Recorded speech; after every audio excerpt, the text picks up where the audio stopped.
Leju, tercera parte. Poco a poco, al reincorporarse, se encuentra con una cabeza y un cuello que sobresalen sobre el mostrador.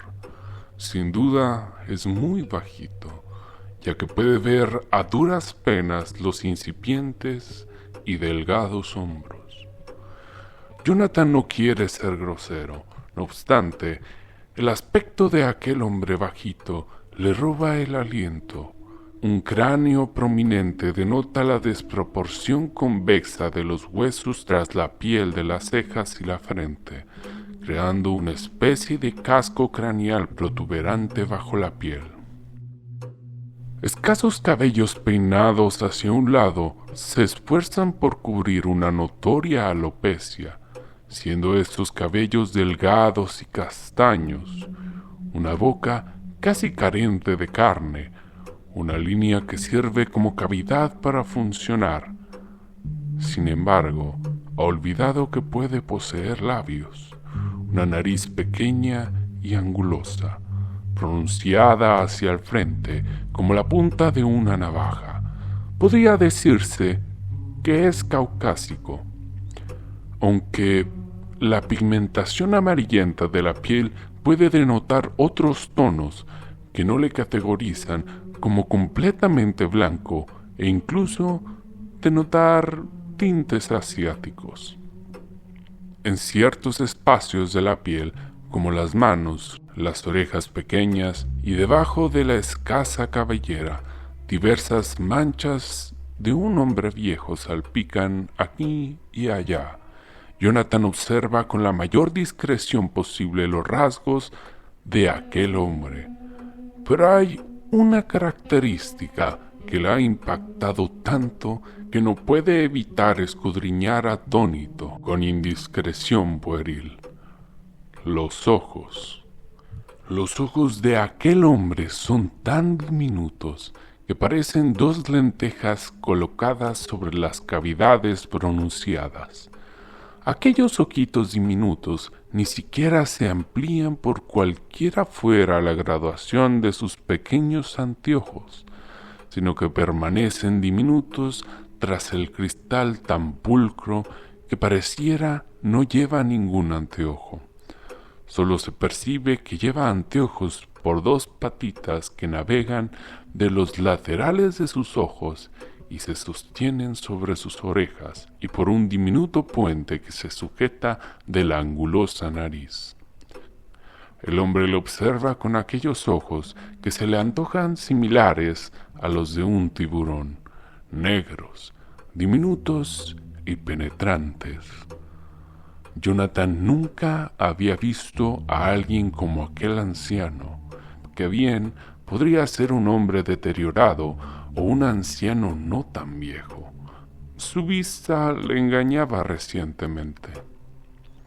Ambos se observan prolongando aquel momento de descubrimiento, presentándose sin hablar. Disculpe, se espabila Jonathan percatándose de su falta de educación ante su estupefacción. Me han recomendado. Rebusca en sus bolsillos la nota de Lisa, pero sus dedos encuentran primero los anteojos de su hermano. Bueno, yo quiero saber si... Mira al hombre que espera inmóvil y paciente a que explique su presencia. Me llamo Jonathan. Lisa Dimanor es mi amiga y me recomendó este lugar. Quiero saber si estos lentes son de aquí, mi hermano. Balbucea con insistencia y torpeza mientras decide por dónde empezar. ¿Qué quieres ver? Una voz áspera, parsimoniosa, densa y gutural emerge de la garganta de aquel hombrecillo. En ella se percibe un evidente acento extranjero, probablemente francés. La pregunta detiene en seco la retahíla de explicaciones inconclusas del nervioso Jonathan, quien observa fijamente al hombre, sosteniendo en una mano los anteojos de su hermano y en la otra la nota de Lisa. Quiero saber si estos anteojos los hizo usted. Se aproxima y coloca titubeante los anteojos de su hermano en el mostrador.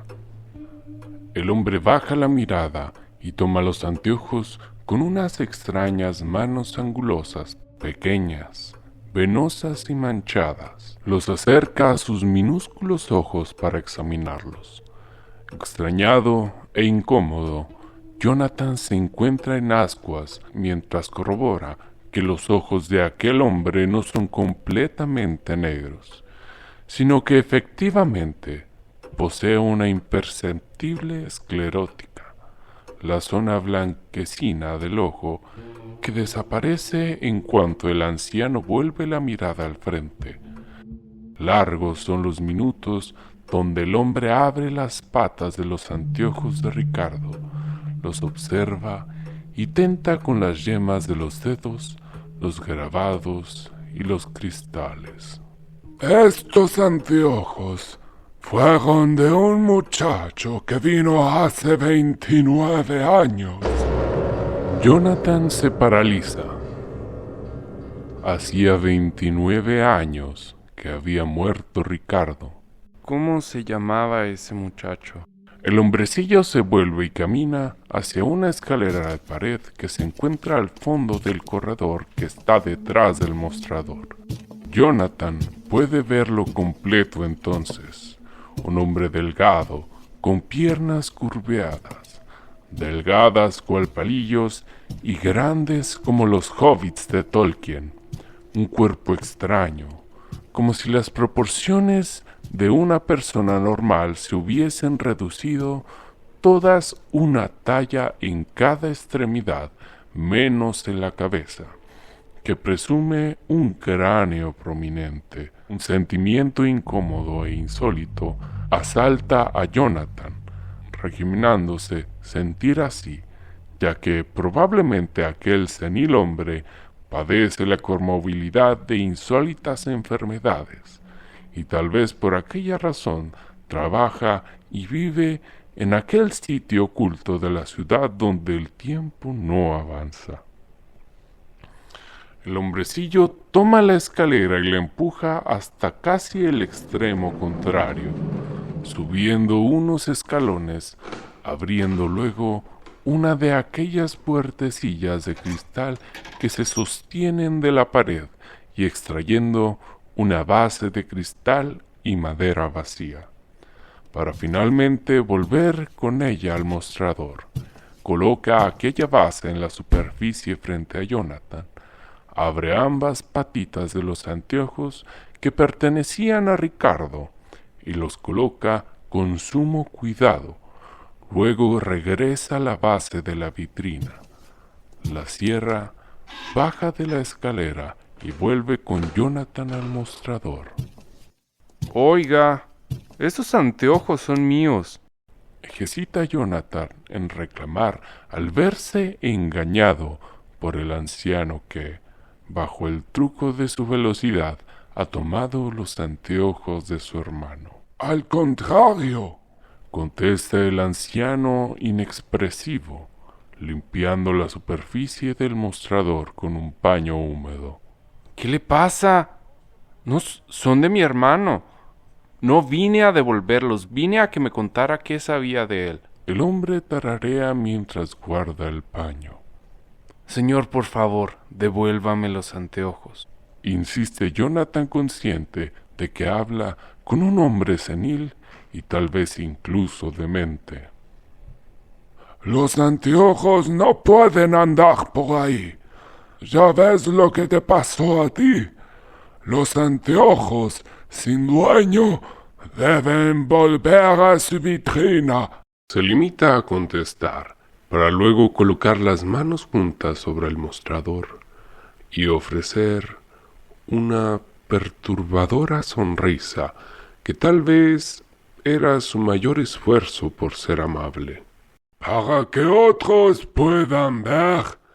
¿Qué quieres ver? ¿Cómo que qué quiero ver? ¿Qué dice que me pasó a mí? Viniste aquí para ver. ¿Qué quieres ver? Hastiado del juego de palabras, Jonathan trata de explicar qué lo lleva ahí. Primero quiero saber qué pasó con mi hermano. Si esos lentes los consiguió aquí, quiero saber por qué los tenía. Con ellos vi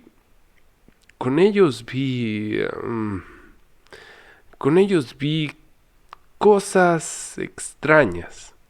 ¿Qué pasa con ellos? Y también quiero saber si vino Lisa. ¿Qué pasa con ella? Ya no ha vuelto a trabajar. ¿Qué quieres ver? Insiste el anciano, ignorando el batiburrillo de oraciones inconclusas del perturbado Jonathan. Tal vez se trata de un hombre viejo y enfermo que vive bajo los estragos de la demencia. Jonathan respira para evitar caer en la impaciencia y lo intenta de nuevo.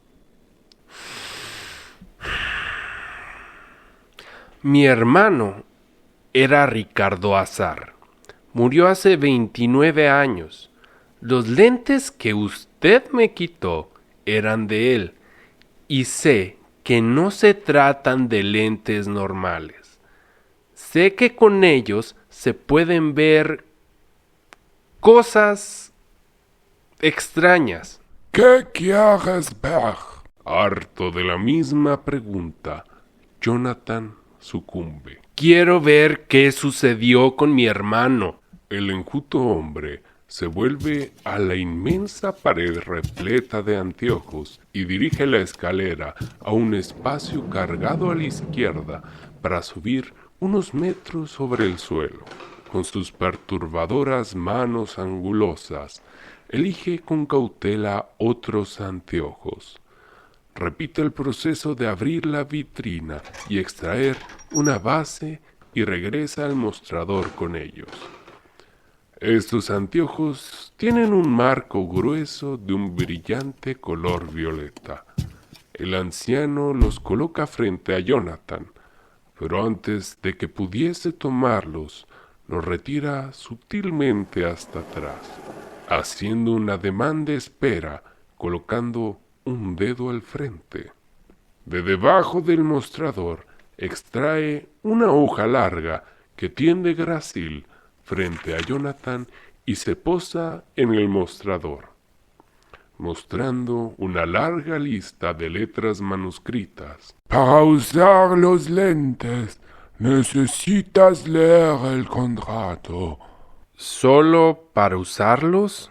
Para poseerlos, necesitas otro contrato.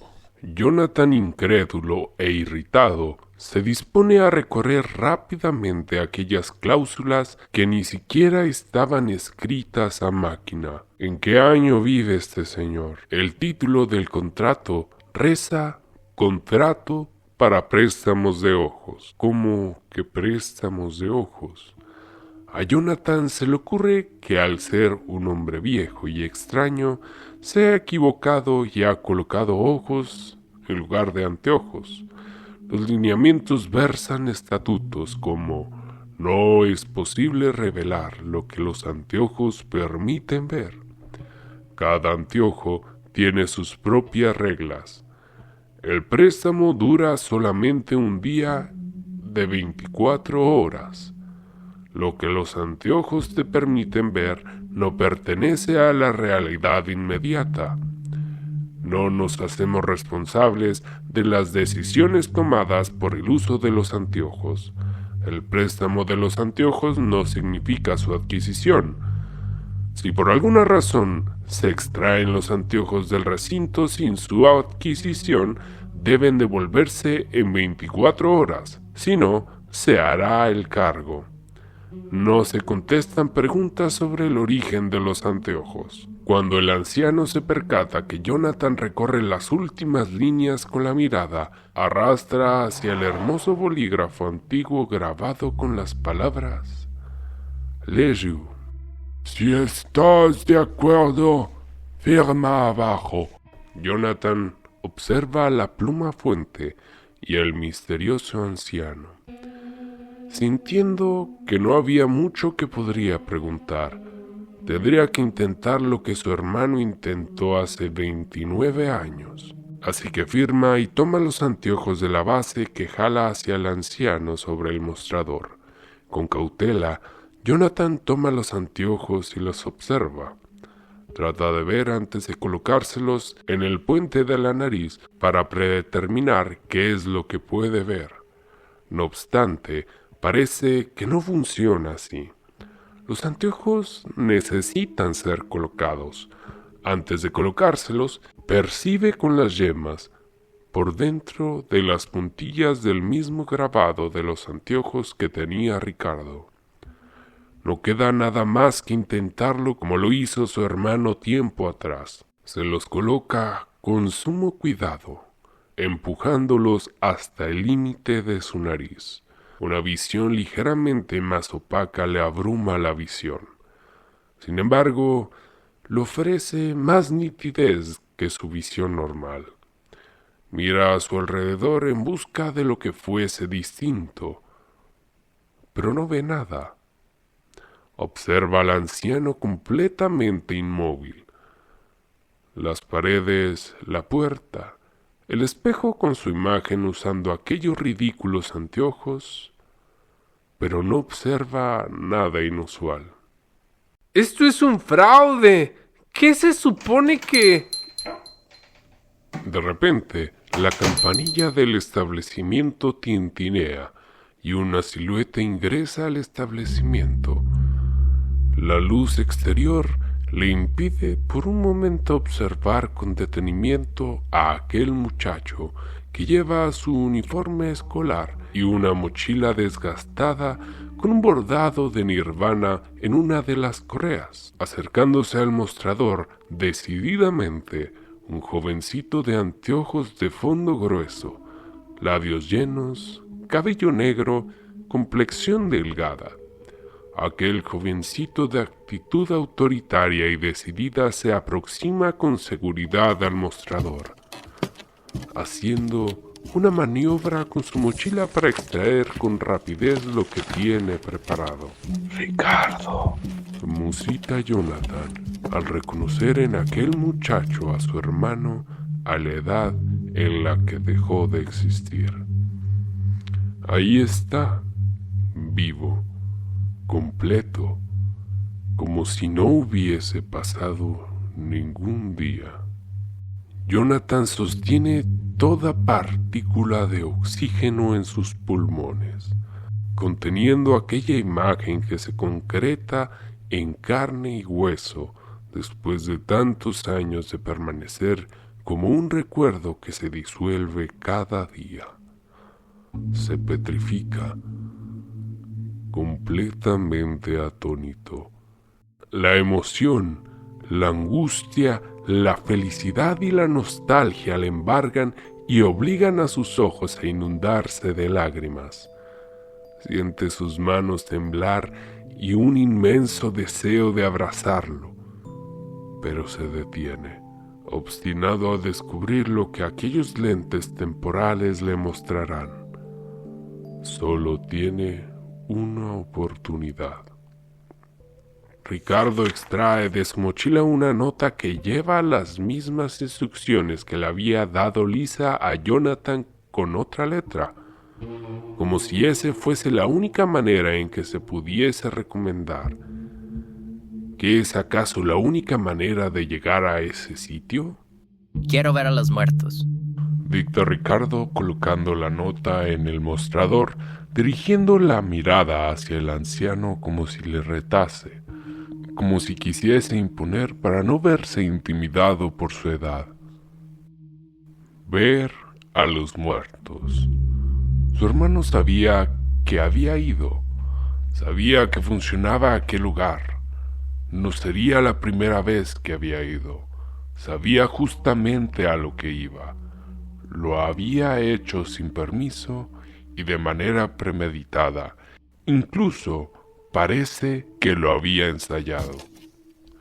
El hombrecillo no vacila en volverse y buscar en aquella pared los anteojos adecuados y volver para colocarlos al mismo tiempo que los contratos que Ricardo toma sin hesitar. Jonathan atisba al segundo contrato que versa en su título Condiciones para la adquisición de ojos. ¿Adquisición de ojos? ¿Nuevamente se refiere a los anteojos? Puede ser que se refiere a la percepción y no a los ojos físicos. Jonathan repasa el nuevo contrato lo más pronto posible, captando breves frases como uso adecuado, pagará quien no pague como acordado, 1 hora por 1 hora, no reembolsable, pueden retornarse en cualquier momento, deteniendo el conteo del tiempo. Ricardo firma el mismo contrato que Jonathan había firmado hacía un instante, el que te daba permiso de utilizar los anteojos. Sin embargo, el contrato de adquisición de ojos permanece en blanco, donde se exige la firma del comprador. Espere, ¿este contrato de qué es? Pregunta el invisible Jonathan, siendo ignorado mientras Ricardo toma decidido con ambas manos aquellos anteojos y los sostiene frente a sí, caminando hacia el espejo que reposa al fondo del angosto recinto. Jonathan le sigue de cerca hasta que ambos se detienen frente al espejo, mientras Ricardo, más joven y menos alto que su hermano menor, se observa a sí mismo antes de colocarse los anteojos que hacía unos minutos el anciano le había quitado a Jonathan. Ricardo sostiene la respiración como si reconsiderara su decisión. Parecía conocer los riesgos y evaluar el precio a pagar por ver lo que normalmente está oculto al ojo humano.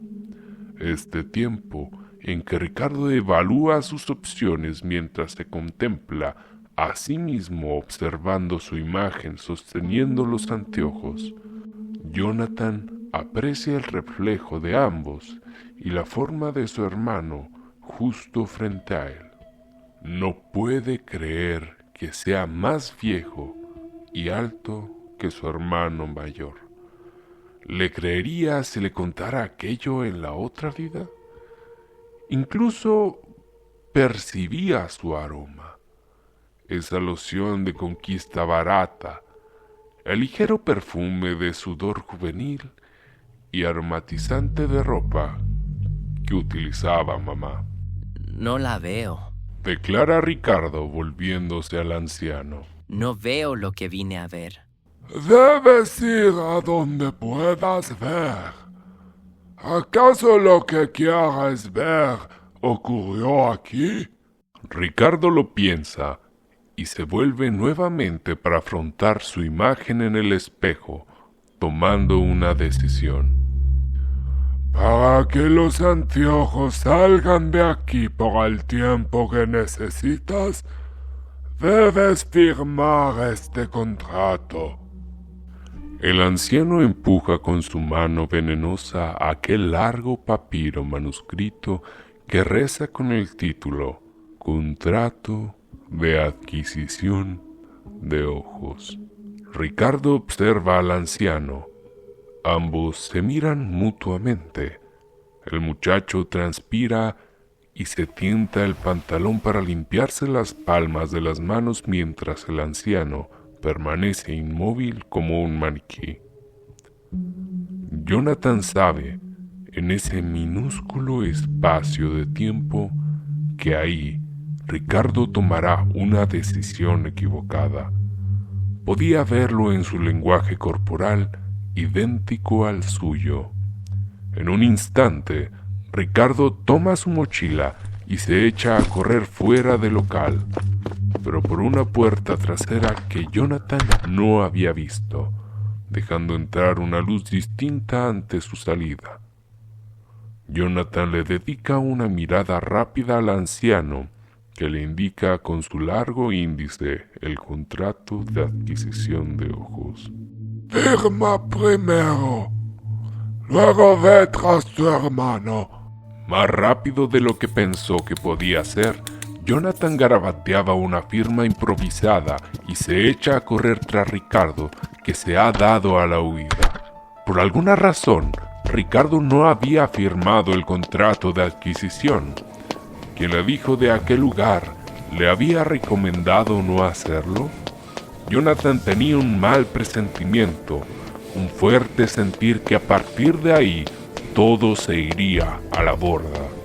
A sabiendas que Ricardo no le veía o escuchaba, lo único que le quedaba a Jonathan es correr tras su hermano, quien tenía un plan preciso.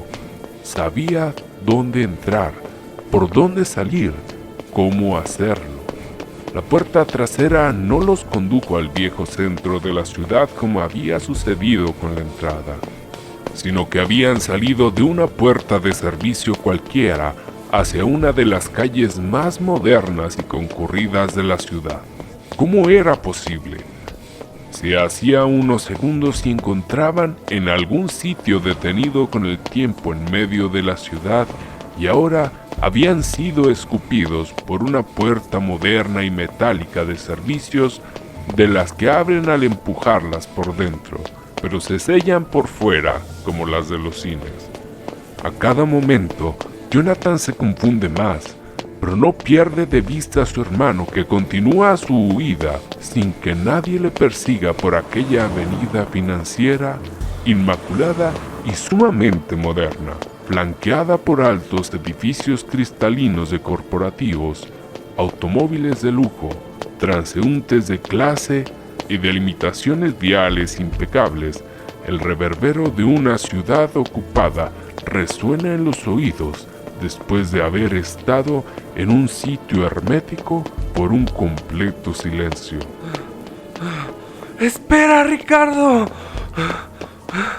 Exclama involuntariamente Jonathan, olvidando por completo que persigue una memoria, recibiendo las miradas de algunos transeúntes que, debido a su preocupada vida, no tardan en mostrarse indiferentes y volver a sus asuntos. Finalmente, al virar en una esquina, Ricardo se detiene y atisba en la calle para comprobar que nadie le sigue. Respira a bocanadas de aire, inflando exageradamente su tórax en busca de la tranquilidad que había dejado regada en el camino. Ambos hermanos respiran uno al lado del otro. El sudor aflora en la frente de Jonathan y no puede evitar sonreír al concebir la idea que ha oído con su hermano de alguna travesura como habían hecho de niños. Jonathan coloca su mano sobre la de su hermano, a sabiendas que no existe el uno en la realidad del otro, pero disfrutando aquel momento que puede volver a tener ese preciado tiempo con su único hermano. Ha sido difícil vivir sin ti. Sé sincera, sin importarle si alguna persona le ve como un loco por hablarle a la nada. Necesito saber qué hiciste. ¿En qué te metiste, Ricardo? Su hermano continúa respirando, ajeno a la presencia de su hermano, y se quita los anteojos para guardárselos en la mochila y continuar su camino. Jonathan camina al lado de Ricardo, el camino de vuelta a casa. Ha oscurecido para cuando llegan al barrio de clase media donde aún viven sus padres. Ricardo extrae sus llaves y abre la puerta con sigilo, moviéndose de puntitas y subiendo las escaleras. Jonathan debe abrir las puertas reales después de que su hermano lo hace, siendo Ricardo solo una reproducción de una memoria en su propio tiempo. Ambos suben con cautela y abren la puerta de la habitación de Ricardo, donde coloca en el suelo la mochila. Sumamente agotado, Ricardo se quita la playera al mismo tiempo que sus pies se arrancan uno del otro, los tenis y calcetines, y se echa a la cama. Jonathan lo observa y trepa en la cama a su lado, Ricardo se vuelve boca arriba y extrae de uno de los cajones laterales un pliego de periódico doblado que desdobla frente a sí. Jonathan se acerca a Ricardo hasta pegar su frente con su hombro para leer lo que Ricardo quiere repasar. En la nota, un escandaloso titular clama: terrible accidente. Mueren 2 adolescentes aplastadas por una pick-up. Jonathan mira la reacción de su hermano ante la lectura repetitiva de aquel titular amarillista y se percata que entre el mar de letras que explican la tragedia, Ricardo ha encerrado una palabra: Marcela. Una lágrima, sencilla y sigilosa, se escapa de los lagrimales de Ricardo, y Jonathan se percata finalmente que su hermano se había arriesgado a ir con aquel extraño hombrecillo para ver a aquella chica que había muerto 2 días antes. Extrae de su bolsillo trasero la fotografía que había encontrado la noche anterior en esa misma habitación y se encuentra con la fotografía de aquella chica que mostraban en la nota del periódico. Jonathan compara la fotografía de Marcela sentada a la orilla de la banqueta en la feria con la fotografía de la credencial escolar y comprueba la misma identidad. Aunque una fotografía fuese formal, sin cabello en la frente y con la serenidad e informalidad que mostraba en la otra fotografía, no había duda de que era aquella chica a quien Ricardo quería ver. Para su sorpresa, Ricardo extrae un libro de matemáticas de su cómoda y de dentro la fotografía que Jonathan había encontrado. Ambos sujetan la misma fotografía de Marcela frente a sí, comparándola. Rayos. Susurra para sí Ricardo. ¿Qué día es mañana? Se pregunta a sí mismo, buscando su reloj sobre la cómoda. Es jueves, contesta aún más quedo su invisible hermano. Espera, mañana es el partido. Se escama Jonathan, pues Ricardo había muerto un jueves. Espera, no puede ser. Tienes que devolver los lentes. Haz lo que tengas que hacer con ellos y devuélvelos. Rayos. Tengo que preparar el uniforme. Jonathan se reincorpora, murmurando. Se enjuaga las lágrimas, se levanta y oculta la fotografía de Marcela donde la había encontrado Jonathan. Jonathan sigue a su hermano por el cuarto, tratando de convencerlo de que dimita de su plan, de que falte al juego de mañana. El contrato decía que no puedes tener los anteojos más de 24 horas. Por favor. Insiste Jonathan. Ricardo, por favor. Jonathan. La voz de su madre le alcanza por el corredor. Hijo, ¿estás en la casa? ¿Dónde estás? La voz se aproxima y abre la puerta para encontrar a Jonathan de pie, solo en aquel cuarto. Hijo, ¿qué pasa? Pensamos que te habrías ido a tu departamento. ¿Te estás llorando? ¿Qué pasa? Nosotros venimos del funeral de tu abuela. Estuvo muy bonito. Susurra la madre mientras se aproxima a abrazar a su hijo, que detona en llanto mientras el invisible Ricardo continúa preparándose para el juego de mañana. ¿Y esos lentes? ¿Por eso faltaste al funeral? Bueno, ya era hora de que fueras por ellos. Ya no veías nada bien. ¿Tenías apagado el teléfono? No entraban las llamadas. Jonathan se aferra al pecho de su madre y solloza como un niño, observando a su hermano continuar con sus pendientes para finalmente echarse a la cama para conciliar un poco de sueño. Mamá, dice Jonathan a su madre, ¿está bien si me quedo a dormir en el cuarto de Ricardo? La pregunta toma a la madre por sorpresa. Sin embargo, se lo permite debido a la sensibilidad con la que percibe a su hijo. El padre los alcanza y sostienen los tres una conversación breve a orillas de aquella cama donde duerme un ficticio Ricardo que solo Jonathan puede ver. Cuando los padres se retiran a su habitación y le dejan a puerta cerrada en la habitación de Ricardo, Jonathan se recuesta al lado de su hermano y permanece despierto largo tiempo, contemplando aquel rostro que dejaría de ver mañana. El sueño lo va venciendo, dejándolo indefenso hasta el día siguiente.